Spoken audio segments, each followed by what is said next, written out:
Well, good to know that's all resolved. The intelligence division is officially finished. We can put all of that behind us.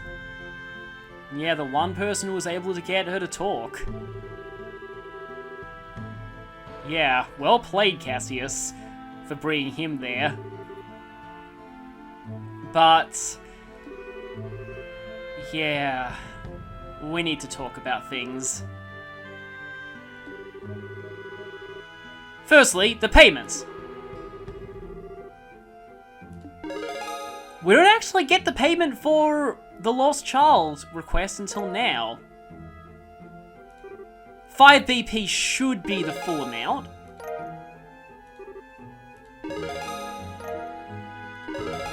And we're advanced to D rank.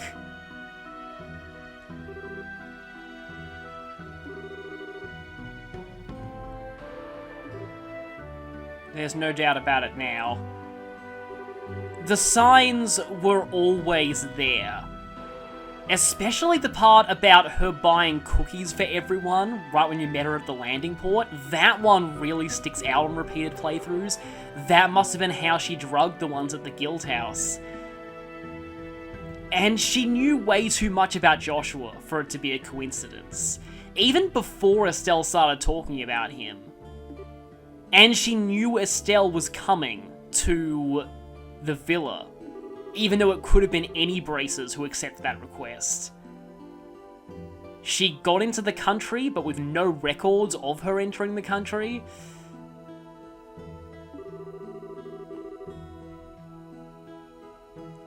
And one more thing.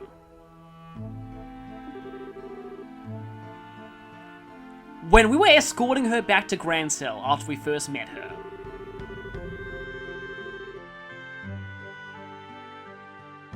I tried to target Ren with something, just to show off something. Her HP is very, very high for just a little girl. It's over 10,000. That is another clue that she's more than she seems.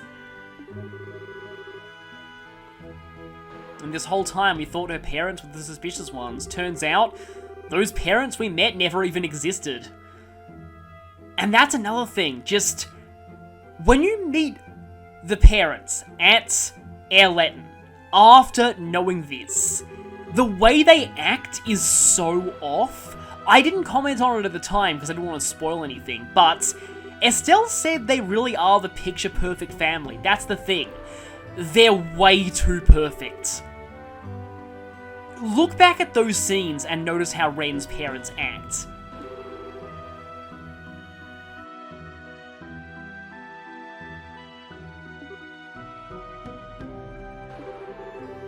They're just, like, picture-perfect parents, like something out of a storybook, and that's... no parents are really like that.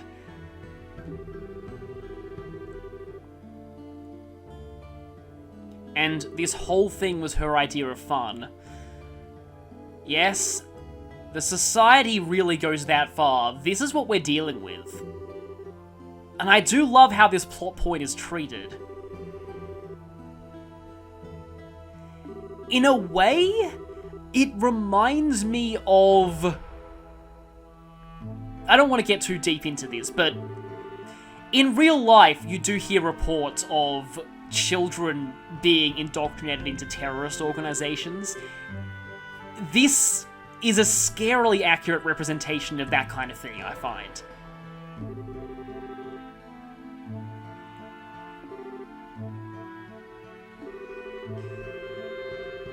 Ren was doing all of this, and there is something very, very wrong with that girl. You can clearly tell.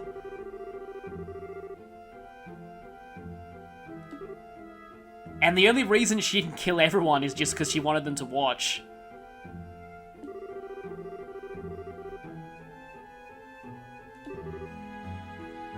And that's the other thing as well. This really goes to show, I said at the start, like when I started FC, I said trust no one. There was a reason for that. Anyone can be an Ouroboros enforcer. This really, really shows that. This is the point where you realize that no one is safe.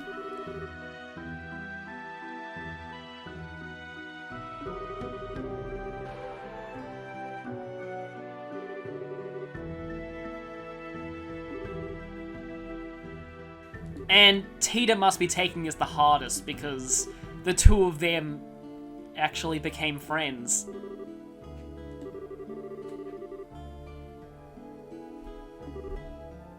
And this moment right here is also interesting. We got a hint of this attitude when Estelle was talking to Duke Janan earlier. Estelle truly believes that there's good in anyone. She might be a little naive here because Cassius was a lot more experienced than she was when he redeems Joshua from the society. But Estelle now has a new goal. It's going to be very, very difficult though. Someone who joins a group like that at such a young age that mentality is very hard to break.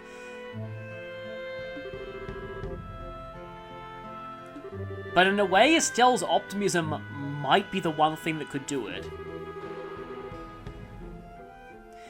Estelle's a character I've definitely come to appreciate a lot more on repeat playthroughs of these games. Oh, and I know who that is. Because I actually didn't really like Estelle very much when I first played the Sky games, but it was partly because I started with Cold Steel and I'm so used to everybody crapping on Rean all the time. And I'm so used to everyone constantly praising how good of a character Estelle is that I kind of had hype backlash syndrome. But having replayed these games, Estelle is an amazing character.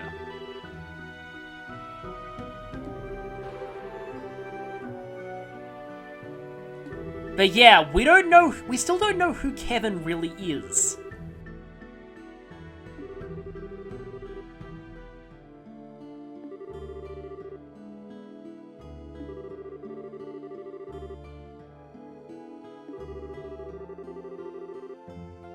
The Gralsritter, which is German for Grail Knights. A lot of JRPGs love random German terms.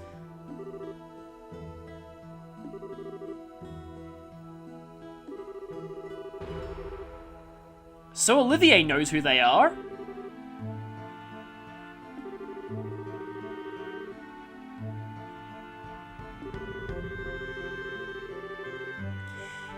This was why I put up an annotation during that Evil Penguin episode about, remember that term, knights? In Scrymer's notes, he said he'd grown tired of the knights coming to take his artifact from him. Those were the knights he's referring to, the Gralsritter. Their job is to hunt down artifacts.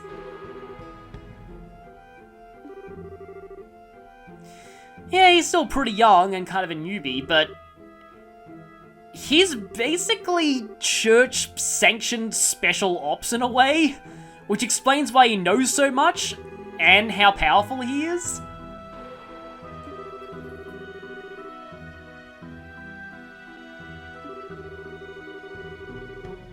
Oh yeah, I'm sure he'd be pretty mad at that. It was for a good cause though, that tank would have destroyed us if we hadn't broken that. Also probably would have destroyed Grancel too.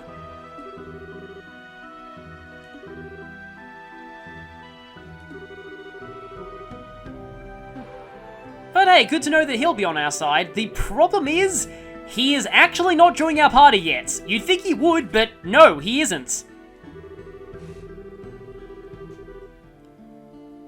Yeah. We know the Shining Ring is one of those artifacts, so it makes sense they get one of the Gralsritter onto it.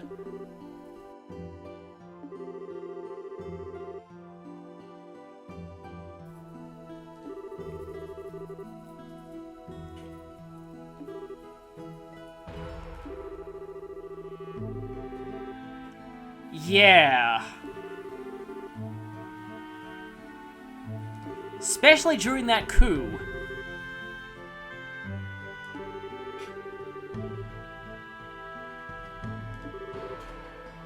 Well, I guess they'd send in one of their lower ranked agents before they bring in the big guns. So things are really starting to heat up. Not only did we find out Ren was betraying us all along, but we're finally starting to follow up on the Shining Ring and what the heck that is.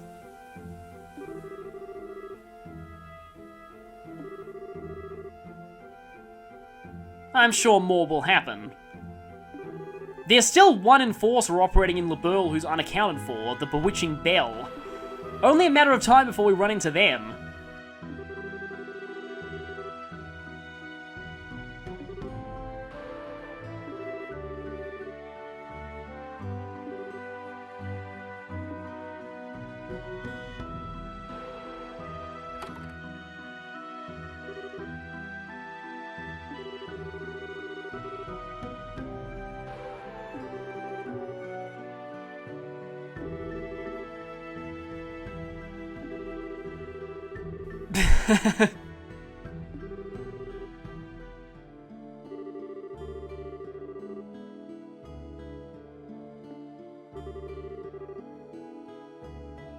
I mean, the Gospels are ancient artifacts.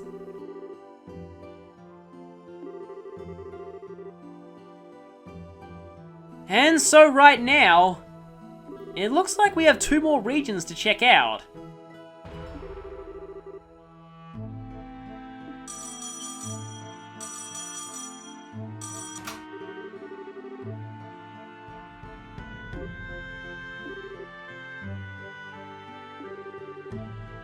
Oh no, that doesn't sound good. I take it something else bad happened.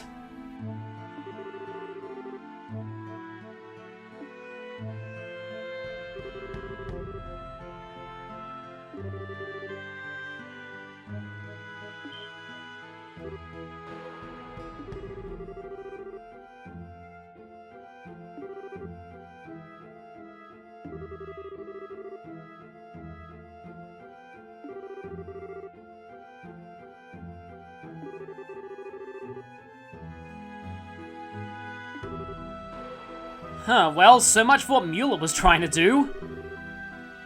So, what does that mean? That means Mueller could be in danger right now.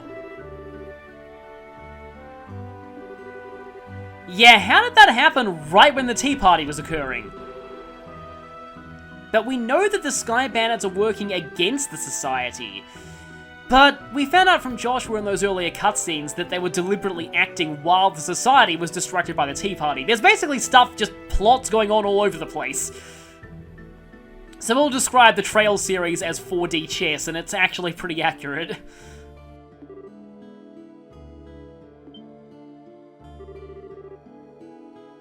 And so this time, Agate and Shera are meeting up. Shera is going to join us from now on. And she is actually forced for Chapter 4, regardless of which route you picked earlier. In fact, the route split is officially over. From now on, the game is exactly the same. Like, there's no more divergence whatsoever. And Shera's back. And everyone is going to ignore Olivier. Unfortunately, Annalise does not. Yeah, I wish she was more playable in this game, but she's not really. She's just really a glorified guest character. Just kind of sad. She does get a bigger role in the 3rd game, though. And she gets a pretty incredible buff as well. She's actually very powerful in that one.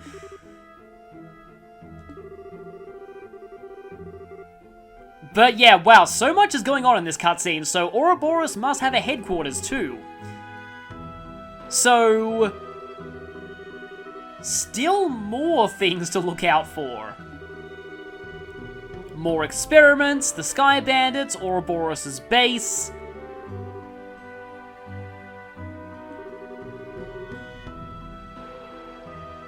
Let's just hope that, well, one of them is not too weak and needs to be bailed out by the other.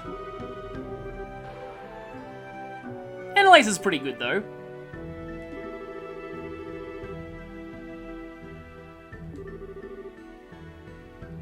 Yeah, let's work together someday. Meanwhile, at said Ouroboros base...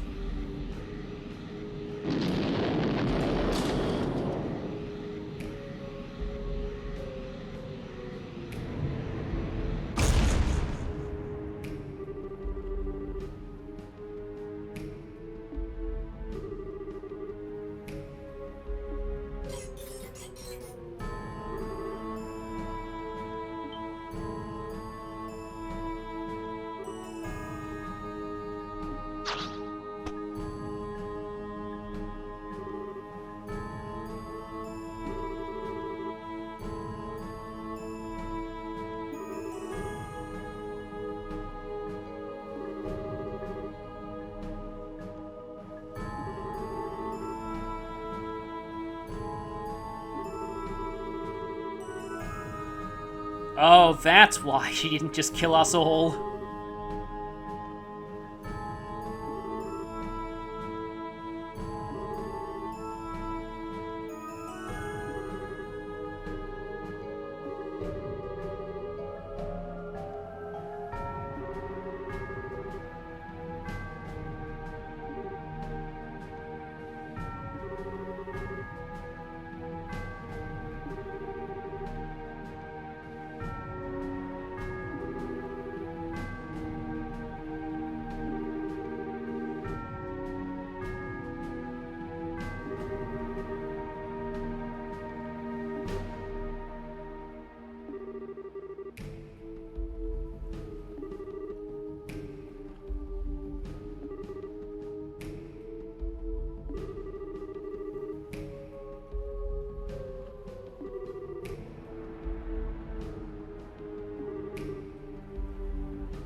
The problem with that free will thing, though, is it's easy to make someone do things at their own volition by saying things like, do this or we'll kill your friends.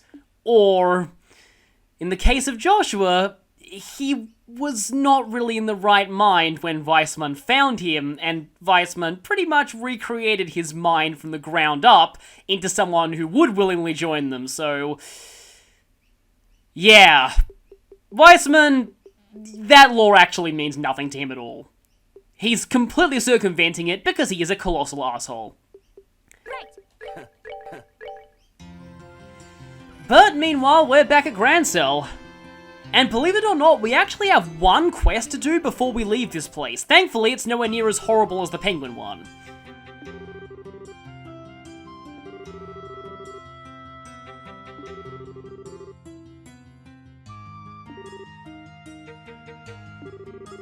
You might also notice too, that Chapter 3 isn't over yet. I consider this to be post-Chapter 3, because, like, really, you can't top that massive tank fight and the Amalthea fight afterwards, and the reveal of Ren being an enforcer. But, technically speaking, Chapter 3 ends a little later. But for now, we have to take care of Royal Avenue Monster. This one can actually be kind of a pain. Okay, so this is a bit of a weird place to cut in, but I'm currently farming Shining Poms because basically I want to grind up a little bit of experience before this next monster fight because it's a pretty horrible one. One that is awful on hard mode, and I remember giving me a lot of trouble back when I first played this game. So... it's actually not that hard to find Shining Poms. You just need to go to the Western Sewers and then repeatedly run into the first enemy.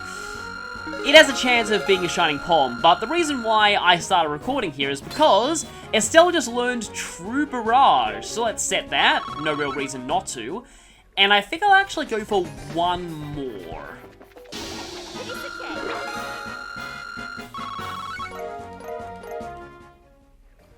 Okay, got another T-anklet out of that too.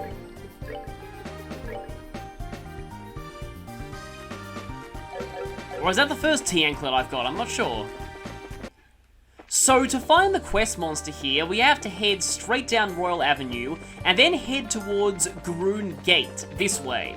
There are no other monsters on the road, so that sweep was pretty extensive. And you'll know it when you see it. I am unfortunately really dreading this. So here you have to take the branch that leads down to... that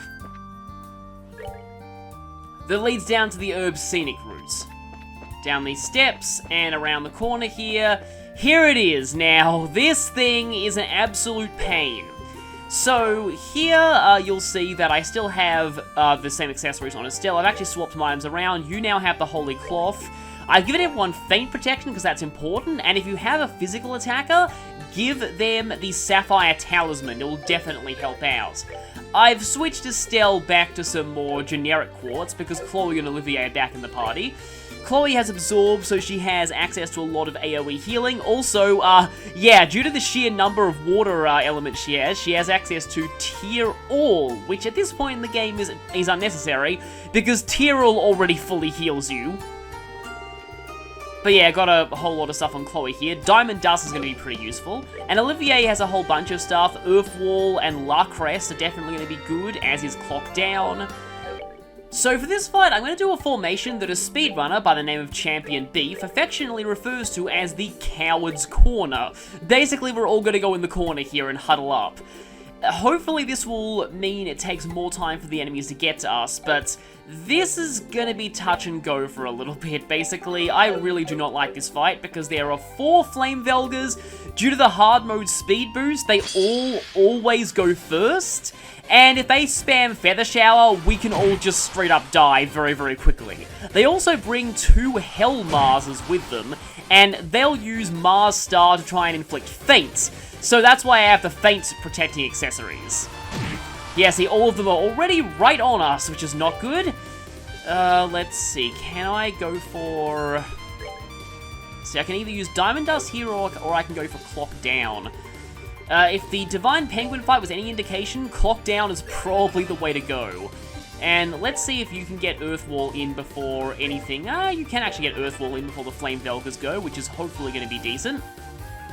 So yeah, they'll do this. Now, as tempting as taking them out early is, the Flame Velgas can summon more of them, so I kind of want to focus more on the Flame Velgas right now.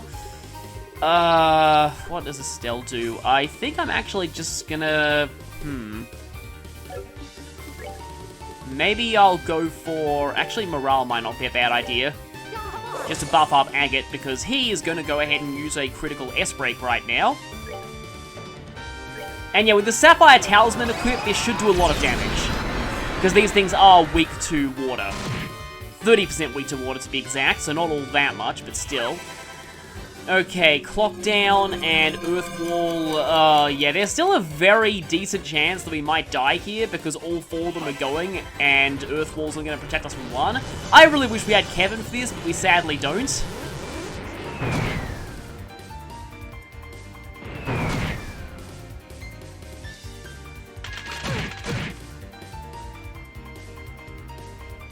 Okay, some of them are deciding to... Nope, another one used Feather Shower.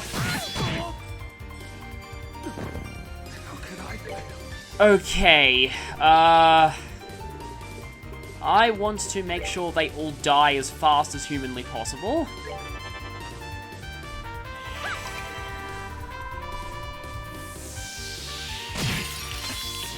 I am probably gonna have to S-Break with Chloe here.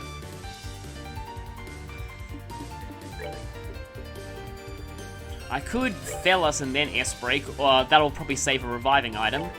And I might actually want to S-Break with Estelle as well, just because that will hopefully take out one of the Flame Velgas.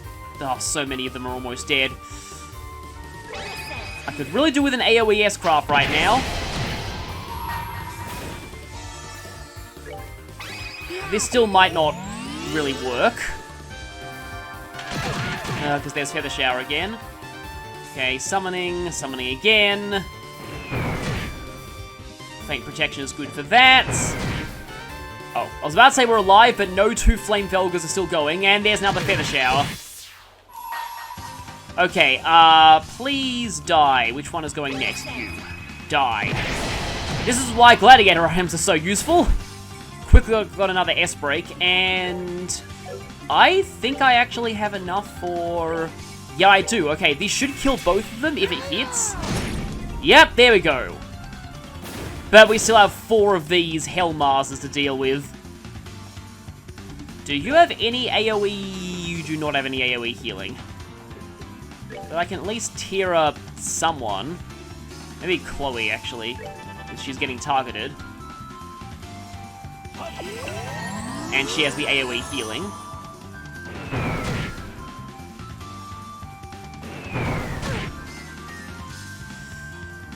Okay, I should probably be able to pull this back. Oh, they're both going for Agate. Yeah, he's kinda dead, unfortunately. I think it's probably better for me to just heal everyone else than to focus on... Well, one of them missed. Yeah, I can revive him later. Because now the rest of us are back up. I can go ahead and focus on taking out these things. Because they each require 2 turns to actually do anything to us. And you can go ahead and revive Agate.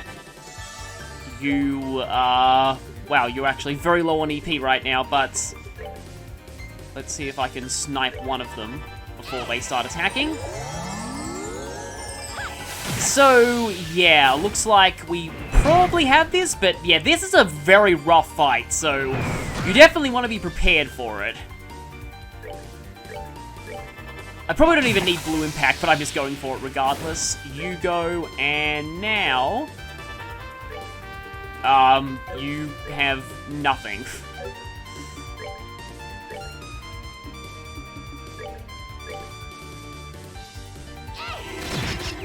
Oh, nice. Taste of your own medicine there. And that should be fight over. Let's just comment.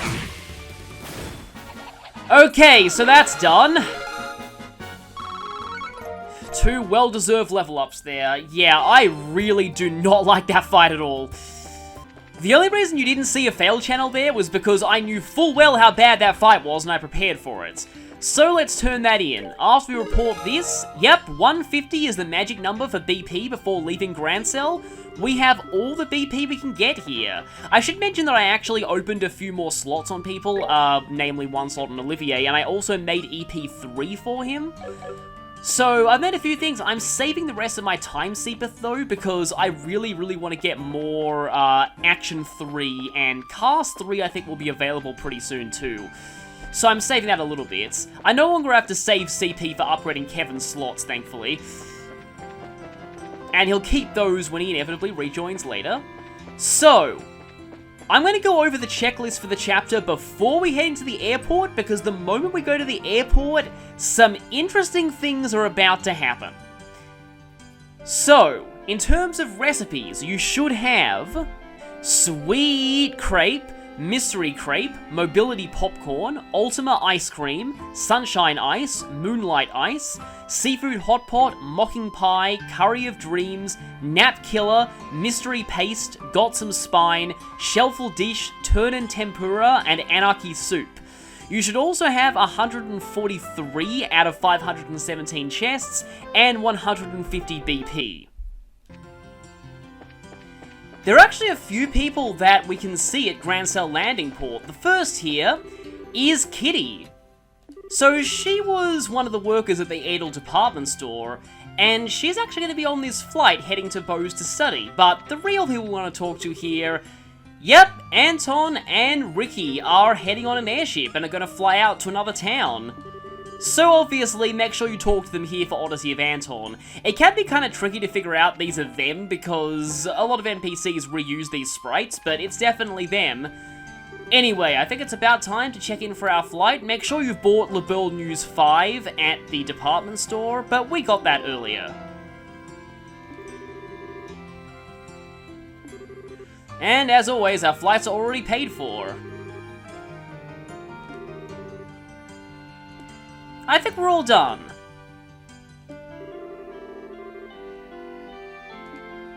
And of course, the rest of your characters back at the guild get called over. We're not going to leave them behind.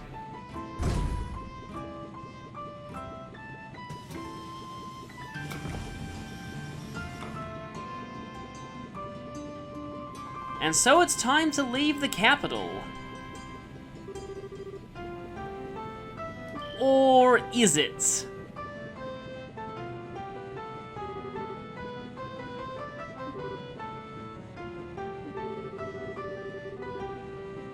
Dorothy seems kind of worried. That's not good.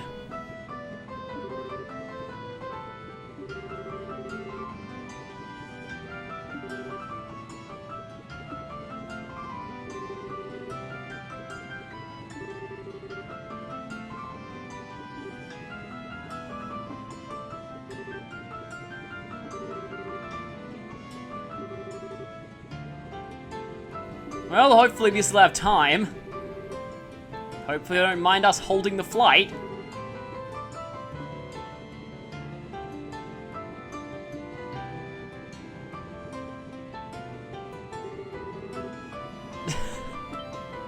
I love how Olivia's still there.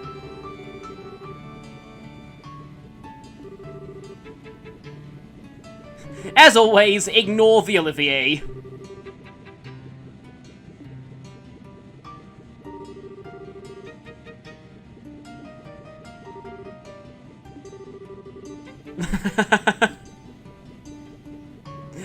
Oh, that definitely reminds me of Misty and Brock in the Pokemon anime. Yeah, but at least Shara knows how to control him.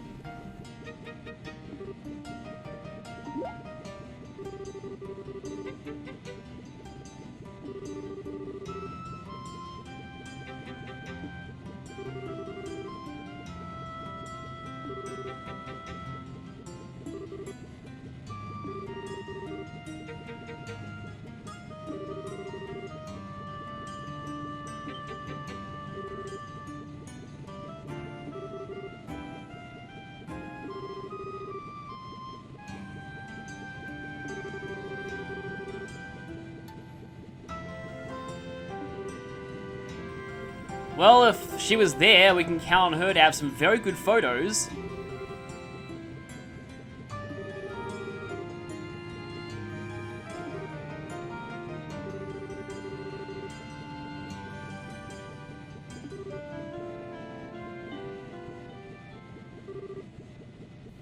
She's being very uncharacteristically serious here. Something's not right.